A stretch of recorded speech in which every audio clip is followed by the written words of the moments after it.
رب اشرح لي صدري ويسر لي امري واحلل عقدة من لساني يفقهوا قولي. اللهم ربنا الهمنا رشدنا واعذنا من شرور انفسنا. اللهم ارحمنا بالقرآن العظيم. اللهم اجعله لنا اماما ونورا وهدى ورحمة. اللهم ذكرنا منه ما نسينا وعلمنا منه ما جهلنا وارزقنا تلاوته آناء الليل وآناء النهار واجعله لنا حجة يا رب العالمین آمین۔ اب آئی ہے وہ آیت، اصل میں کانٹے دار آیت جو ہے، جو عورتوں کی حالت سے بہت مشکل سے اترتی ہے، کانٹا بن کر اٹک جاتی ہے۔ اب الرجال قوامون علی النساء، یہ تمہید تھی ساری، ایک سورہ بقرہ میں تمہید آ چکی تھی، علیہن لہن مثل الذی علیہن بالمعروف وللرجال علیہن درجہ، یہ کہہ کے بات چھوڑ دی۔ آگے آئے لا تتمنوا ما فضل اللہ بعضهم علی بعض، اور مزید اس کے لیے ذہنی جو ہے تیاری کر دی۔ اب آ رہی ہے وہ چیز جو چبھنے والی چیز ہے۔ الرجال قوامون علی النساء، مرد عورتوں پر حاکم ہی، یہ میں ترجمہ زور دے کر رہا ہوں۔ یہ کاما جو ہے، کاما جب اعلیٰ کے ساتھ آئے گا تو کچھ اور معنی ہوں گے، کاما بے کے ساتھ آئے گا کچھ اور معنی ہوں گے۔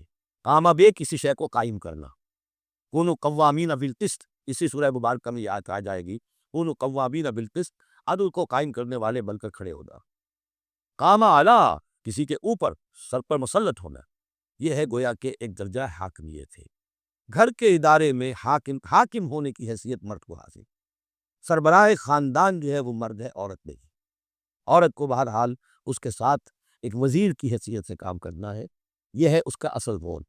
اسی لیے میں بیان کر چکا ہوں کہ وہ جو نسیان کا معاملہ تھا، اللہ تعالیٰ نے اس کے اندر چونکہ سیکنڈ رول پلے کرنا ہے، اسے یقیناً اس کے جذبات کو زیادہ ٹھیس پہنچنے کا امکان رہے گا۔ آدمی کو، ہر انسان، مرد بھی چاہتا ہے میری بات چلے، عورت چاہتی ہے میری بات چلے۔ اب آخر کار کس کی بات چلے گی؟ یا تو دونوں کسی طریقے سے کسی مسئلے میں متفق ہو جائیں، اور عورت جو ہے بیوی اپنے شوہر کو دلیل سے، اپیل سے جس طرح قائل کر لے تو معاملہ ٹھیک ہو گیا۔ اب اگر نہیں ہو رہا معاملہ تو اب کس کی رائے چلے گی؟ مرد کی رائے چلے گی۔ تو کس کو اس سے ایک صدمہ پہنچے گا؟ عورت کو پہنچے گا۔ لیکن اس صدمے کا ہی جو ہے انفلوئنس، اس کو کم کرنے کے لیے سیفٹی والو، نسیان کا مادہ اللہ تعالیٰ نے عورت میں زیادہ رکھ دیا۔ اسی لیے پھر اس قانون شہادت کے اندر ایک مرد کی جگہ دو عورتوں کو وہاں پر اس کا نصاب رکھا گیا۔ الرجال قوامون علی النساء بما فضل اللہ بعضهم علی بعض، اب یہ دوسری بات ہے کہ اگر وہ شوہر حاکم ہو کر ظلم کرتا ہے، ان کے حق ادا نہیں کرتا ہے، تو اللہ کے یہاں بڑی سخت پکڑ ہوگی، یہ تو دوسری بات ہے بالکل۔ لیکن یہ کہ جو قانون ہے اسلام کا وہ یہی ہے کہ یہ اختیار دیا گیا، اب آپ اس اختیار کا غلط استعمال کر رہے ہیں، آپ اس کو ظلم کا ذریعہ بنا رہے ہیں، تو اس کی سزا اللہ تعالیٰ کے یہاں آپ کو مل جائے۔ بما فضل اللہ بعضهم علی بعض، بسبب اس فضیلت کے جو اللہ نے بعض کو بعض پر دی ہے، وبما انفقوا من اموالہم، اور بسبب اس کے جو وہ خرچ کرتے ہیں اپنے مال۔ اب دیکھیے یہ خرچ کرنے کا معاملہ اسلام میں شادی سے شروع ہو گیا۔ شادی مرد کی بھی ضرورت ہے، عورت کی بھی ضرورت ہے، لیکن مرد مہر دیتا ہے، عورت مہر وصول کرتی ہے۔ وہ جو خرچ کرنے والا ہے اب اس کی ایک حیثیت دوسری ہو گئی۔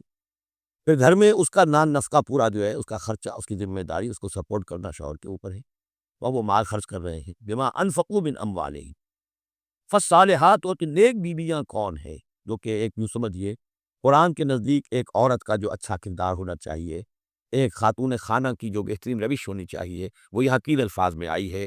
فالصالحات، نیک بیویاں، قانتات، ایک تو فرما بردار ہوتی ہیں، شوہروں کی فرما بردار، حافظات للغیب، غیب میں حفاظت کرنے والیاں۔ یعنی ظاہر بات ہے کہ مال ہے کسی کا تو گھر میں ہے، وہ تو کام پہ چلا گیا ہے، اب وہ کس کی حفاظت میں ہے؟ بیوی کی حفاظت میں ہے۔ اسی طرح بیوی کی جو عصمت ہے وہ در حقیقت مرد کی عزت ہے، اب وہ اس کی عزت کی حفاظت کرے، اس کی غیر موجودگی میں۔ اسی طرح مرد کے راز ہوتے ہیں، سب سے زیادہ بڑھ کر جو ہے رازدان بیوی ہوتی ہے۔ وہ تین اعتبارات سے حافظات للغیب، حافظات للغیب، غیب میں حفاظت کرنے والی ہے، حفاظت کرنے والی ہیں شوہر کے مال کی، شوہر کے رازوں کی، اور شوہر کی عزت کی۔ بما حافظ اللہ، اللہ کی حفاظت سے، حفاظت ہے تو اللہ کی، لیکن جیسے رازق اللہ ہے، لیکن کام تو انسان کو کرنا پڑتا ہے، رزق کمانا پڑتا ہے۔ واللہ کی تخافون نشوزہن، اور وہ خواتین کے جن کے بارے میں تمہیں اندیشہ ہو جائے ان کے اندر سرکشی کا، ضد ہے، ہٹ درمی ہے، بات نہیں مان رہی ہیں، اپنی بات منوانی ہے، کسی نہ کسی طریقے سے گھر کی فضا خراب کی ہوئی ہے، یہ ہے نشوز۔ ذہناً تسلیم نہ کرنا کہ میری حیثیت جو ہے وہ بہرحال شوہر کے تابع دار کی ہے، اس کو اگر تسلیم نہیں کریں گے تو ظاہر بات ہے فرکشن ہوگی، اور فرکشن جو ہے اس کے نتیجے کے اندر وہ گھر کے اندر جو ہے وہ ایک فساد پیدا ہوگا۔ واللاتی تخافون نشوزہن فعظوہن، تو ان کو پہلے تو نصیحت کرو، واہجروہن فی المضاجع، دوسرے تنبیہ کے طور پر ان سے تعلق اپنے بستر علیحدہ کر لو، اور ان کے ساتھ وہ تعلق ظل و شو جو ہے کچھ عرصے کے لیے بند کر دو۔ وَاضْرِبُوهُنَّ، اس پر بھی ٹھیک نہ ہو تو انہیں مارنے کی بھی اجازت ہے۔ اس میں حضور نے جو روکا ہے وہ یہ ہے کہ چہرے پر نہ مارا جائے، اور کوئی ایسی مار نہ ہو جس کا مستقل نشان جسم پر پڑے۔ اب یہ چیزیں اللہ کا کلام ہے، اس کے اندر جو ہے کوئی ہمارے لیے کوئی جھجک نہیں ہے، معاشرتی زندگی کو ٹھیک رکھنے کے لیے اس کی ضرورت پیش آئے تو وہ بھی کرنی ہوتی ہے۔ فَإِنْ أَطَعْنَكُمْ، پھر اگر وہ تمہاری اطاعت کرے، فَلَا تَبْغُوا عَلَيْهِنَّ سَبِيلًا، اب ان پر خام خواہ کی زیادتی کرنا، کچھ غصے نکالنا، بار بار جو ہے وہ اپنے غصے کا اظہار کرنا، یہ بھی ٹھیک نہیں ہے۔ ان اللہ کان علیٰ کبیرہ، یقیناً اللہ تعالیٰ بہت بلند ہے، بہت بڑا ہے۔